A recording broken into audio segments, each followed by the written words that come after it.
ჩემი მოსაზრებით რამდენიმე ფრიად საყურადღებო საკითხზე უნდა გავამახვილო ყურადღება საყურადღებო საკითხებზე და მნიშვნელოვან საკითხებზე და აგრეთვე გამოუვრებ თქვენი ნებართვით უკვე ბოლოსკენ გულ დასაწყვეთ ერთ ძალიან მნიშვნელოვან ამბავსაც. დავიწყოთ იმით, რომ მიუნხენის უსაფრთხოების კონფერენციაზე ვერ გაემგზავრება პრემიერად წოდებული ირაკლი კობახიძე. მის ნაცვლად მიუნხენში გერმანიაში იქნება მინისტრად წოდებული მაკა ბოჭორიშვილი. რატომ იქნება მაკა ბოჭორიშვილი და იმიტომ რომ სწორედ მას მიუვიდა პერსონალური მიწვევა, ვინმე ხომ უნდა მისვლოდა ძალაუფლების კვერთხის მფლობელთაგან პერსონალური მიწვევა კობახიძე როგორც რუსეთის ინტერესების ერთ-ერთი ყველაზე სერიოზული გამტარებელი ჩვენს ქვეყანაში არ მიიწვიეს, ხოლო მაკა ბოჭორიშვილი მაინც მიიწვიეს, თუმცა მაკა ბოჭორიშვილს გარწმუნებთ არანაირი სერიოზული, არც ერთი სერიოზული შეხვედრა არ ექნება მიუნხენში, ის უხეშად 51 რიგის კუთხეში იქნება მიყუჟული და მას არაფერს კითხავენ და თვითონაც არ მისცემენ, მასაც არ მისცემენ რამ სერიოზულ საკითხზე საუბრის, თუნდაც კულუარებში საუბრის შესაძლებლობას. გარწმუნებთ, რომ არც ერთი სერიოზული პირი სულ მაქსიმუმ უნგრეთის საგარეო მინისტრს შეხვდეს, ან უნგრეთის დელეგაციას შეხვდეს, ან სლოვაკეთის დამატებით, არც ერთი სხვა სერიოზული პირი, ვინც იქნება მიუნხენში, ესენი არიან ექსპერტები, ესენი არიან ჟურნალისტები, ესენი არიან თავდაცვის ან საგარეო უწყებების ხელმძღვანელები, ესენი არიან მთავრობის, აღმასრულებელი ხელისუფლებების ლიდერები, არ დაელაპარაკება, არც შეხვდება, არც გაიხედავს მაკა ბოჭორიშვილისაკენ, იმიტომ რომ მაკა ბოჭორიშვილიც არის მსახური ამ რუსული რეჟიმისა. ეს არ არის ერთადერთი თემა, რომლის განხილვაც მე მინდა ამ დღეს დილის ვიდეო ბლოგში. მეორე თემა არანაკლებ საინტერესოა, მეთქი გავბედავდა ვიტყვი ასე ევროპაში მყოფ ფიზიკურ და იურიდიულ პირებს მალე შესაძლოა ყულევის პორტთან ყოველგვარი ტრანზაქცია აეკრძალოთ. იცით თქვენ, რომ ყულევის პორტი მაღალი ალბათობით ევროკავშირის მე-20 სასანქციო პაკეტის პროექტში მოხდება, მეთქი კი არა მოხდა უკვე და ეს მადასტურებელია არა მხოლოდ იმისა, რომ ერთი რომელიღაც კომპანია მოქმედი ყულევში რაღაცა მაქინაციებით, ყალბის საბუთების დამზადებით, ყალბის საბუთების გადაკეთებით, გაგზავნით და რაღაც აფერებითაა დაკავებული, არამედ მეტყველებს ეს იმაზეც, რომ საქართველო არასანდო ქვეყანაა. საქართველო არ არის ის ქვეყანა, რომელსაც ევროპელები ენდობიან. საქართველოს რეპუტაციას აზიანებს არა მხოლოდ ეს კონკრეტული კომპანია, რომელიც ნედლ ნავთობს იღებს და რას ყიდის მერე იქით დამატებით რა გააქვს მერე დამატებით რუსეთში ეს ღმერთმა უწყის, იმიტომ ნავთობგადამამუშავებელი ქარხანა როგორც ასეთი ამ კომპანიას არ აქვს.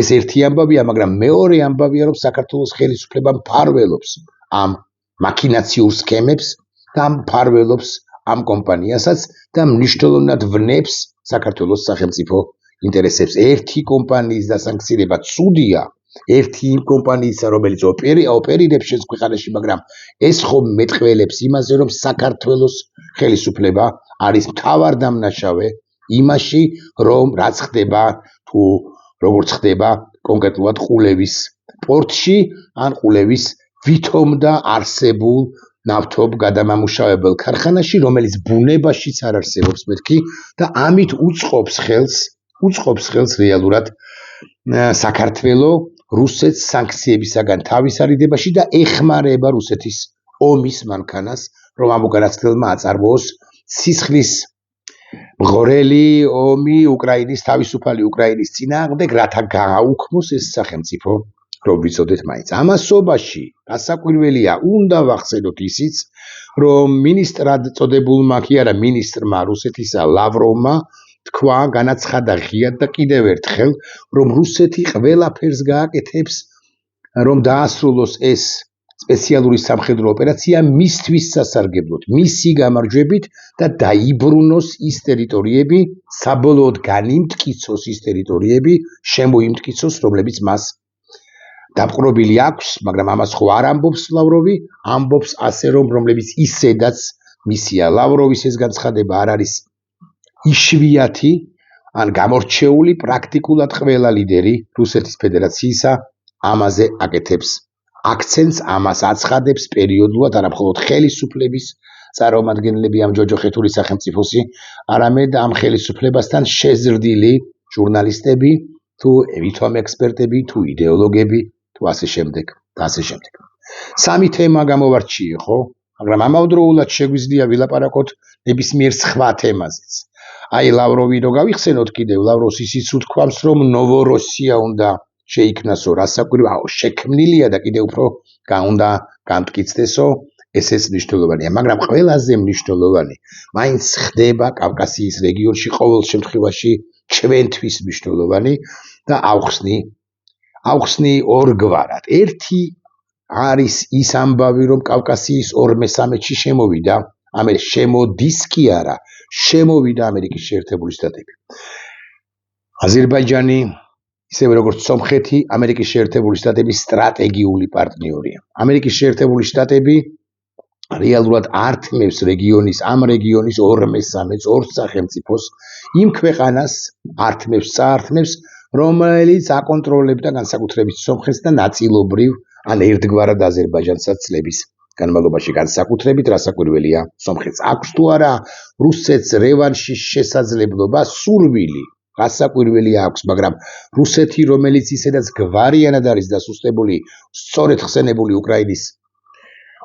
უკრაინაში ომის გამო, რუსეთის შესაძლებლობას პრინციპში მაინც მოკლებულია გიუმრის სამხედრო ბაზაც კი გვარიანად ან ძალიან დასუსტებულია და სომხეთის შეერაღებულ ძალებს რამე რომ იყოს მაისში მაგალითად პროვოკაციები რომ მოეწყოს მაისში ივნისის დასაწყისშია ისე თქვენ არჩევნები სომხეთს ექნება შესაძლებლობა რომ ეს პროვოკაციები აღკვეთოს ხოლო სრულმასშტაბიან ინტერვენციას სომხეთში რუსეთი ყოველ შემთხვევაში ამ ეტაპზე ვერ მოახერხებს ყოველ შემთხვევაში მანამ ვერ მოახერხებს სანამ უკრაინაში მიმდინარეობს ომი და როცა დასრულდება ომი იქიდან კიდე 2-3 წლის განმავლობაში ყველა ობიექტური გათვლებით რუსეთს დასჭირდება რეაბილიტაცია რუსეთს დასჭირდება მოძლიერება მოფერიანება საკუთარი შეერაღებული ძალების გადაწყობა შევსება ტექნოლოგიების და ტექნიკის განახლება და ასე შემდეგ რომ მან ეს საკუთარი პაბედანოსნაია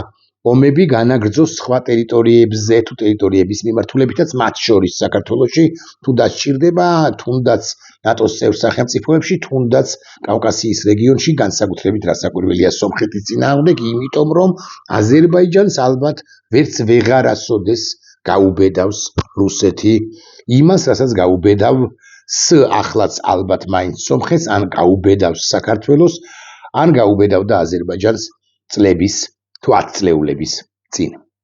აზერბაიჯანი და სომხეთი აქ ხარით სტრატეგიული პარტნიორები გახდნენ უკვე შეერთებული შტატების მეთქი და აქ იგულისხმება არა მხოლოდ ტრამპის გზა მშვიდობისა და კეთილდღეობისა კენ რომლის მშენებლობას დაწყებულია და კიდევ უფრო მეტად გაგრძელდება, კიდევ უფრო ინტენსიურად გაგრძელდება, ამაზეც ვლაპარაკობთ, მაგრამ ამავდროულად ვლაპარაკობთ იმაზეც, რომ განსაკუთრებით სომხეთში და აზერბაიჯანშიც რასაკვირველია შეერთებული შტატები განახორციელებს მრავალ მილიონიან კი არა, მრავალ 100 მილიონიან კი არა, მრავალ მილიარდიან ინვესტიციებს, კერძო სტრუქტურები რასაკვირველია პირველ ყოვლისა, ეს არის მაღალი ტექნოლოგიები, ეს არის ხელოვნური ინტელექტი, ეს არის სამხედრო ინდუსტრია, ეს არის ბირთვული რეაქტორები, ეს არის ბევრი ის მიმართულება, რომლებიც სასიცოცხლოდ მნიშვნელოვანია იმისთვისაც, რომ სომხეთი და აზერბაიჯანი განვითარდნენ, მაგრამ იმისთვის პირველ ყოვლისა, რომ ეს ქვეყნები ამ ქვეყნებმა იგრძნონ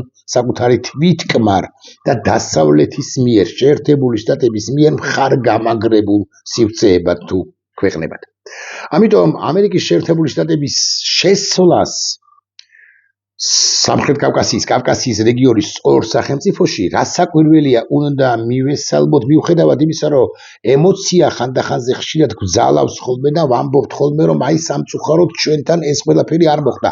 მაპატიეთ, ჩვენივე თავს უნდა დავაბრალოთ არა შეერთებულ შტატებს ან ზოგადად დასავლეთს, არამედ უნდა ვიყოთ თვითკრიტიკულები და უნდა ვიკითხოთ, გადაკიდებულია კი ამერიკის შეერთებული შტატები საქართველოზე, რასაკვირველია არა. საქართველო ადეკვატური მოთამაშე რომ ყოფილიყო, მისი ხელისუფლება რომ ყოფილიყო ადეკვატური მოთამაშე ამ წლების განმავლობაში, რაც საკვირველია, ამერიკის შეერთებული შტატები კავკასიის რეგიონის 3/13-ში არის საქართველოში, სომხეთში და აზერბაიჯანში თანაბრად იქნებოდა წარმოდგენილი, რაც ნიშნავს ადეკვატურობა. მაგალითად, რომ არ შეჩერებული იყო არაკლიის ღრმაწყლოვანი პორტი, მშენებლობა.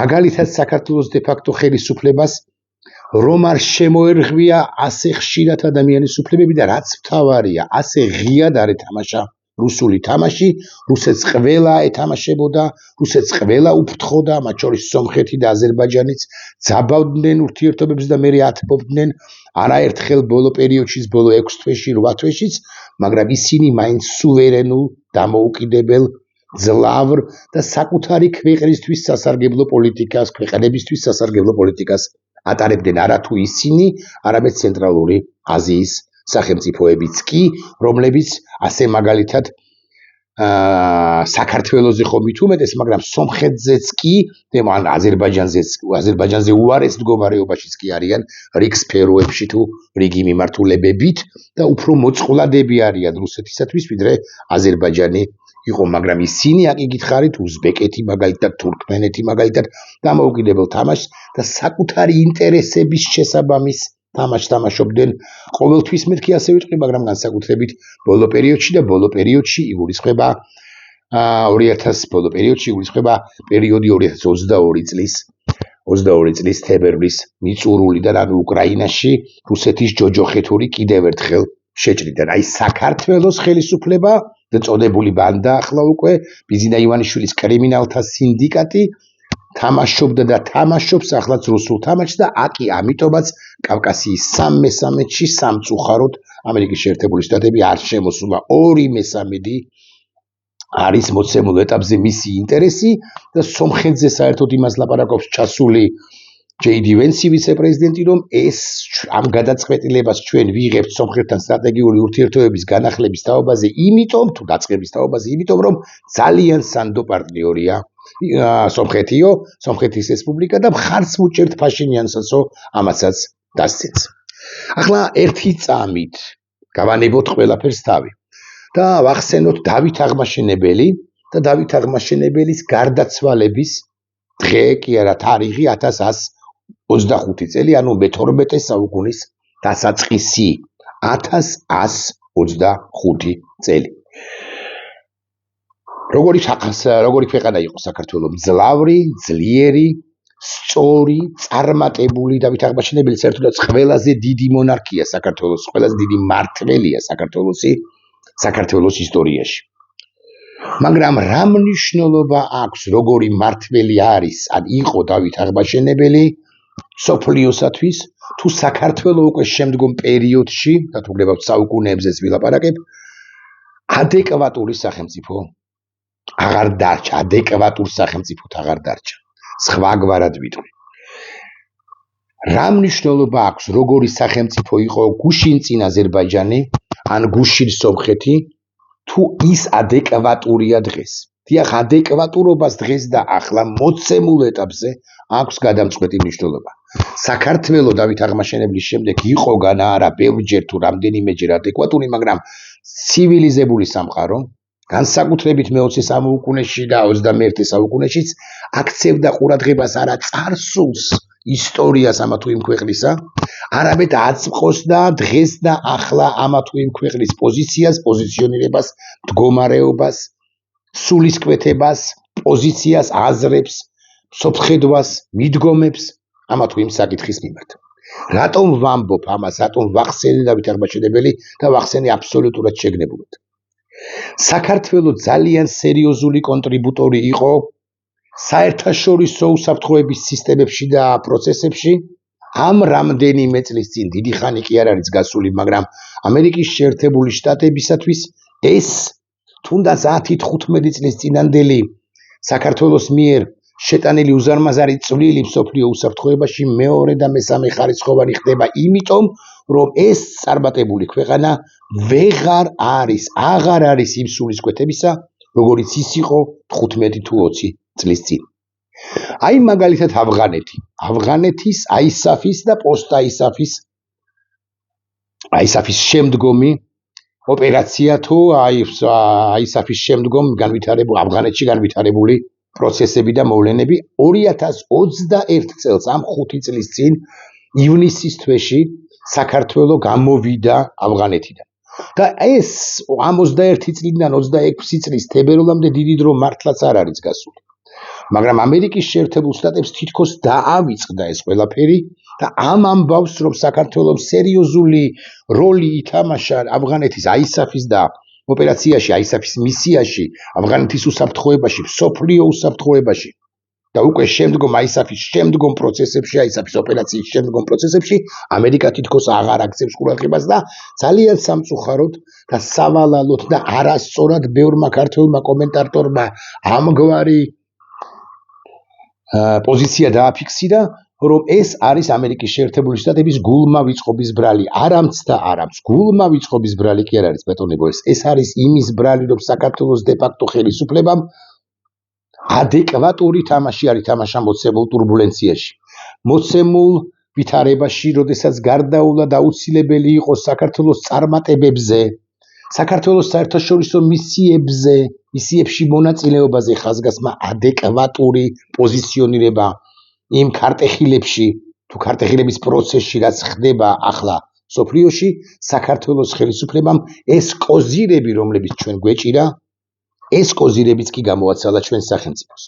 შედეგად JD Vance-მა ჩასულმა ბაქოში აზერბაიჯანში გააკეთა ერთი საოცარი და მართლაც რომ გულდასაწყვეტი განცხადება არა იმიტომ რომ შეაქო აზერბაიჯანი არამედ იმიტომ რომ აზერბაიჯანზე ბევრად სერიოზული კონტრიბუტორი ვიყავით ჩვენ ავღანეთის უსაფრთხოების მისიაში, ISAF-ის ოპერაციაში და პოსტ-ISAF-ის პერიოდშიც, მაგრამ საქართველოს ხსენებული არც აზერბაიჯანში იყო, არც სომხეთში და თბილისში კი JD Vance რომ არ ჩამოსულა და არ ჩამოსულა სწორედ ბიძინა ივანიშვილის პოლიტიკის წყალობით თუ გამოისობით, ეს კი ცნობილია. რა თქვა JD Vance-მა აზერბაიჯანმა დატოვა ავღანეთი ერთ-ერთმა ბოლომ ყველა იმ სახელმწიფოს შორის, რომელიც მონაწილეობდა ავღანეთში უსაფრთხოების ოპერაციებშიო. სწორია, 2021 წელს გამოვიდა მართლაც აზერბაიჯანი და საქართველოს შემდგომ გამოვიდა აზერბაიჯანი აგვისტოს თვეში, თუმცა იმასაც მოგახსენებთ, რომ აზერბაიჯანისა და საქართველოს შედარება, როგორც ასეთი, პრაქტიკულად წარმოუდგენელია და აგიხსნით რატომაც. კერძოდ აგიხსნით ეხლავე. აზერბაიჯანი ავღანეთში ნატოს ხელმძღვანელობით მიმდინარე საერთაშორისო უსაფრთხოების მხარდაჭერის ძალებში ISAF ოპერაცია აქტიური პარტნიორი იყო 2002 წლის ნოემბრიდან 2014 წლამდე. საქართველო 2004-დან იყო და განსაკუთრებით 2009-2010 წლებში, მაგრამ ისევ აზერბაიჯანს დაუბრუნდეთ. აზერბაიჯანული პერსონალი მსახურობდა თურქული ხელმძღვანელობის ქვეშ. ქართველები მსახურობდნენ ამერიკელების მხარდამხარ. აზერბაიჯანი იცავდა მნიშვნელოვანი ინფრასტრუქტურის, როგორიცაა ქაბულის საერთაშორისო აეროპორტი ინფრასტრუქტურას, ქაბულის საერთაშორისო აეროპორტი და სხვა მნიშვნელოვან ობიექტებსაც. 2002 წლის ნოემბერში აზერბაიჯანი გახდა DST-ის პირველი წევრი სახელმწიფო, რომელმაც სამხედროები გააგზავნა ISAF-ის მისიაში. უნდა შევაქოთ რა საკვირველია აზერბაიჯანი რომ ესეთი სერიოზული გადაწყვეტილება მიიღო, მაგრამ უკვე შემდგომ 2-3 წუთში მევილაპარაკებ საქართველოზე და საქართველოს მიერ მიღებულ გადაწყვეტილებებზე.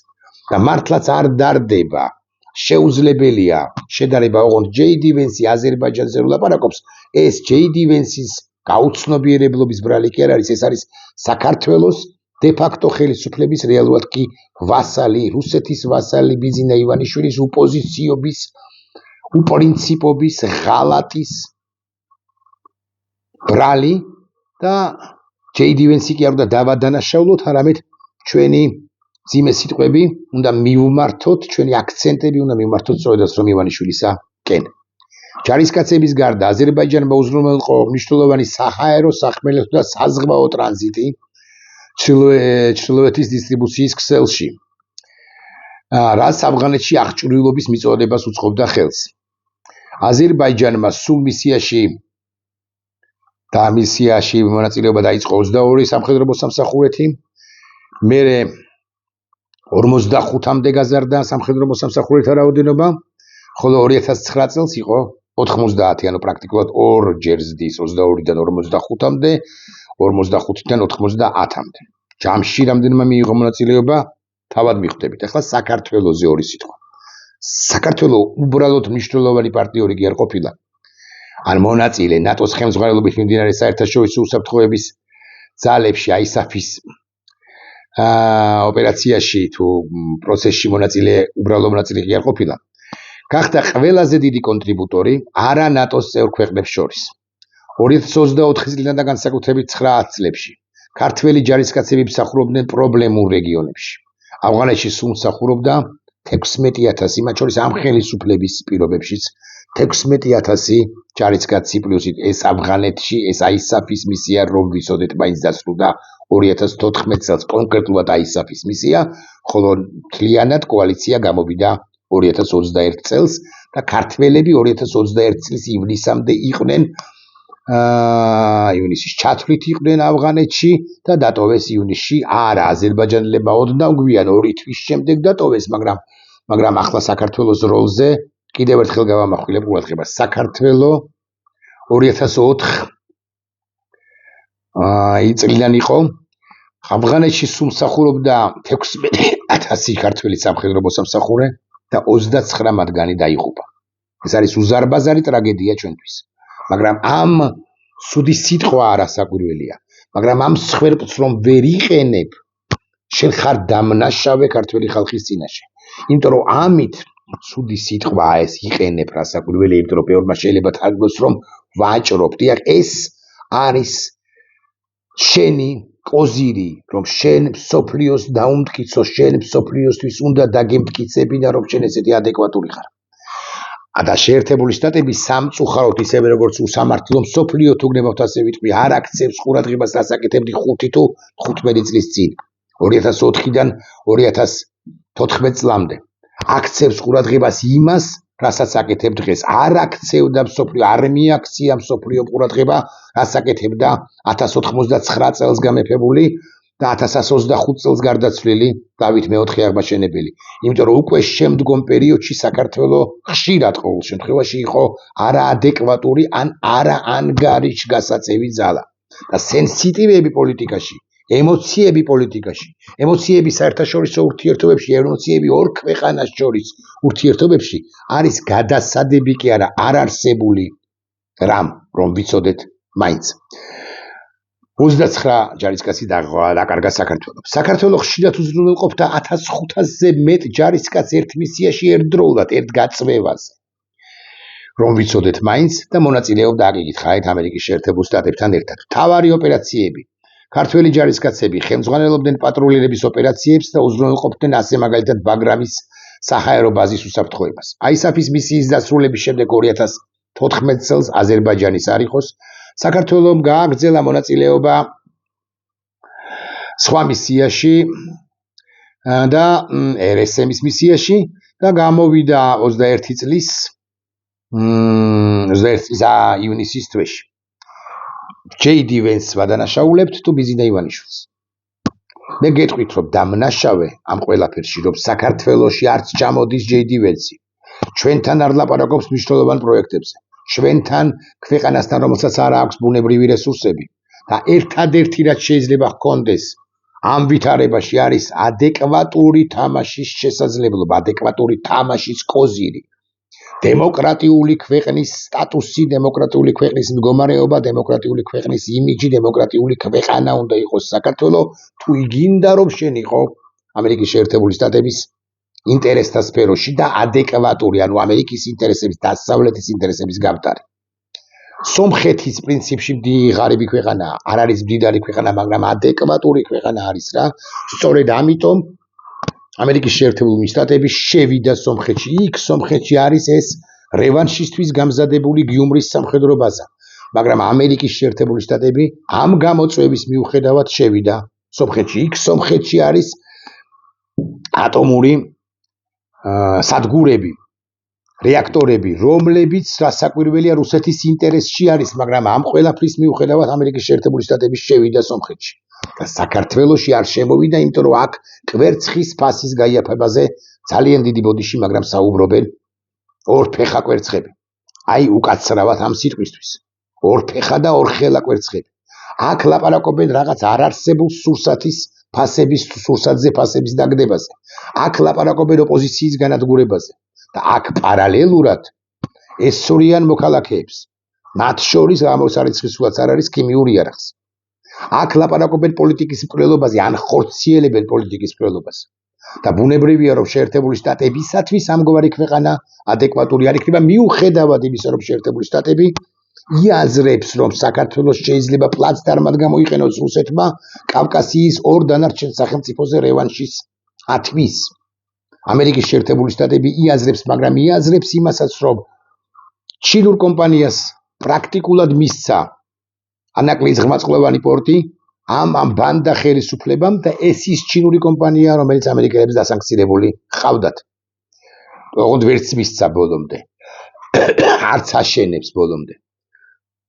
ანაკლის ღრმაწყლოვან პორტს შესანიშნავად ხვდებიან ამერიკელები, რომ მინიმუმ 2 და 3 კომპანია ამერიკული გააგდო ბიზნეს ივალიშვილმა ხსენებული ანაკლის პორტიდან ამ რამდენიმე წლის წინ.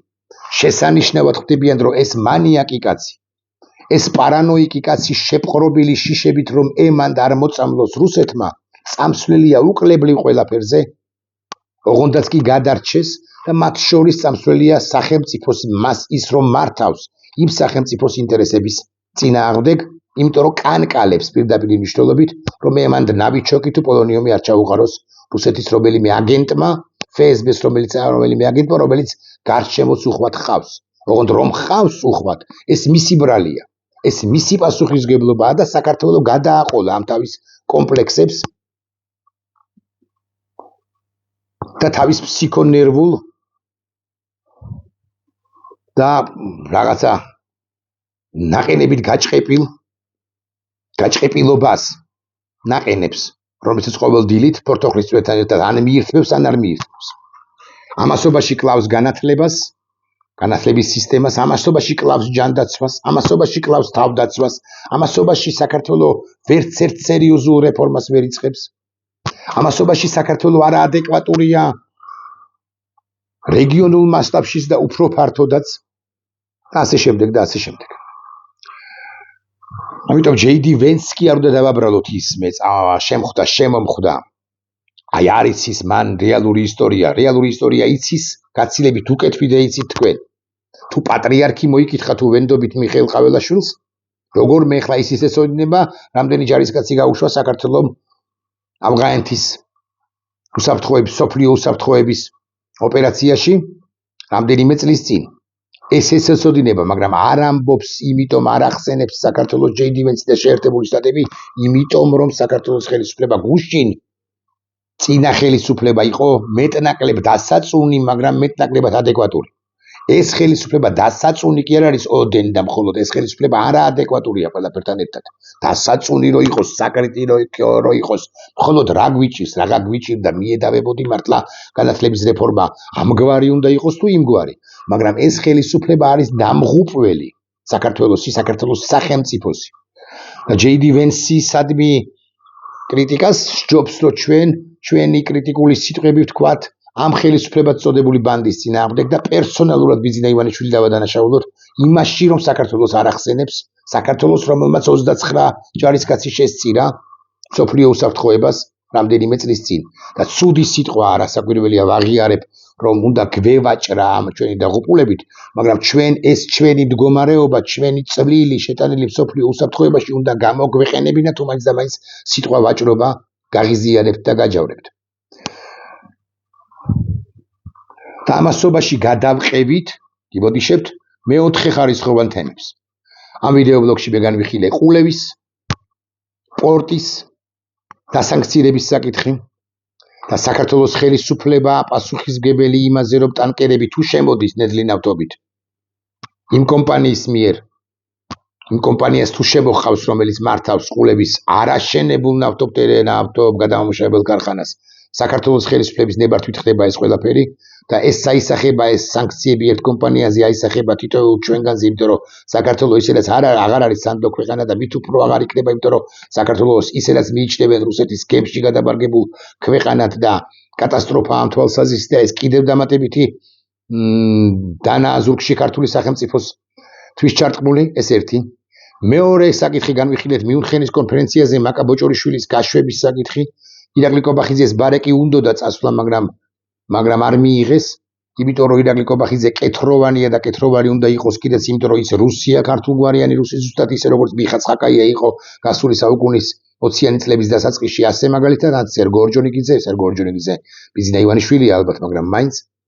და მესამე და მნიშვნელოვანი თავარი თემა, ჩვენ განვიხილეთ, რომ კავკასიის რეგიონში შემოვიდა ამერიკის შეერთებული შტატები და სამწუხაროდ საქართველოში ის არ შემოვიდა, რა თუ არ შემოვიდა, არამედ გადის ამერიკის შეერთებული შტატები ჩვენი ბრწყინვალე ქვეყნიდან. ჩვენ თუ არ ვიმოქმედეთ სწრაფად, ჩვენ საერთოდ ამოვვარდებით კონტექსტიდან და რუსეთს მიეცემა შესაძლებლობა, რომ აქ გაიკეთოს პლაცდარმი საიმისოდ, რომ მერე უკვე სომხეთზე და აზერბაიჯანზე იძიოს შური გარკვეული პერიოდის შემდეგ. ეს არის სიმართლე. დანარჩენზე ვილაპარაკოთ, როცა გინდათ, რომელ ფორმატშიც გინდათ, დებატების გარდა. აი ამ ფსევდო დებატებში მონაწილეობა კი მე მიმაჩნია, რომ არასწორია და თუ მიიღებს ვინმე მონაწილეობას, მათ შორის ჩემთვის პატივსაცემი მოქალაქეებიც აპირებენ, როგორც ვიცი, მე მგონია, რომ უნდა თავარი წინააღმდება, რაც არის სათქმელი, უნდა იყოს შემდეგი, რა ესროლეთ საქართველოს თავისუფლების მოყვარე მოქალაქეებს 2024 წლის 28, 29 და 30 ნოემბერს, 1 და 3 დეკემბერს. რა ქიმიური ნივთიერება გამოიყენეთ და რატომ გამოიყენეთ? 4 და 5 დეკემბერზე რომ ელაპარაკება ბანდიტი მდინარაძე, ეს არ არის დამაკმაყოფილებელი. 4-5 დეკემბრის გარდა ეს წყლის ჭავლი, რომელშიც მაღალი ალბათობით იყო გარეული ქიმიური ნივთიერებები, აკრძალული ქიმიური ნივთიერებები, გამოიყენა ამ ბანდა ხელისუფლებამ 28 ნოემბერსაც, 29-შიც, 30-შიც, 1 და 2 და 3 დეკემბერს. აი ეს არის სიმართლე. საქართველო მაინც გადარჩება და საქართველო ძალიან სწრაფი ტემპით ივლის წინ და უბრუნდება მსოფლიოს დღის წესრიგს, როგორც კი ეს ბანდა ხელისუფლება და კონკრეტულად მისი ნაჩალნიკი ბიზნა ივანიშვილი დაასრულებს საკუთარ პოლიტიკურ და მხოლოდ პოლიტიკურ კარიერას. ნახვამდის.